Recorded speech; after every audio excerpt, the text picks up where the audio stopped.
Jæja, kæru víkingar, við erum komin í beinútsendingu til Eistlands. Hér er enginn annar með okkur en Arnar Gunnlaugsson. Velkomin í beinútsendingu, Arnar.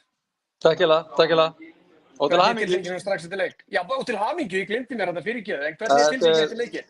Hún er bara geggjuð, sko. Ég hef örugglega elstamt 20 ár með hana, seinni hálfleikur stóð yfir.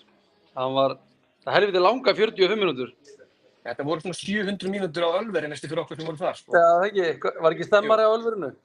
Það var stemming á Ölveri, það var klappað, það var staðið upp og það var sungið og trallað, en bara hvernig er stemmingin í hópnum eftir leikinn? Hvernig líður mönnum? Já, hún er geggjuð bara. Það var náttúrulega þreyttar lappir, en þarna, það er bara geggjuð stemning. Hrikalega mikilvægur sigur og bara allir í skíunum. Já, það er heldur að segja það sami. Við erum að fara að sýna hérna leik Víkings og Tindastóls í bestu kvenna sem að byrja eftir 45 mínútur. Ertu með eitthvað skilaboð til okkar víkingarna fyrir þann leik?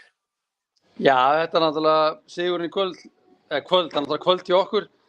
Það gefur stelpunum boost til að vinna leikinn, alveg svo þær gaf okkur þegar við vorum bikarmeistarar. Þannig að þetta er teamwork.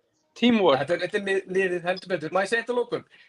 Nú er Andorra næsta dagskrá hjá okkur í sambandsdeildinni, ekki sant? Já. Vitum við eitthvað þetta lið? Hvað veistu þetta lið? Bara ekki neitt. Við bara förum að fulli það núna að greina það og horfa á leiki og mæta vel undirbúin til leiks.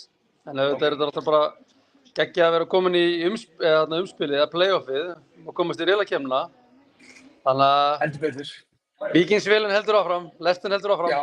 Herðu, skemmtið ykkur vel úti og passiði Bensa, hann er eitthvað svolítið sólbrunninn, sagði ég. Við höfum auga með honum. Já, gaman að sjá okkur. Já, til hamingju. bye. Takk.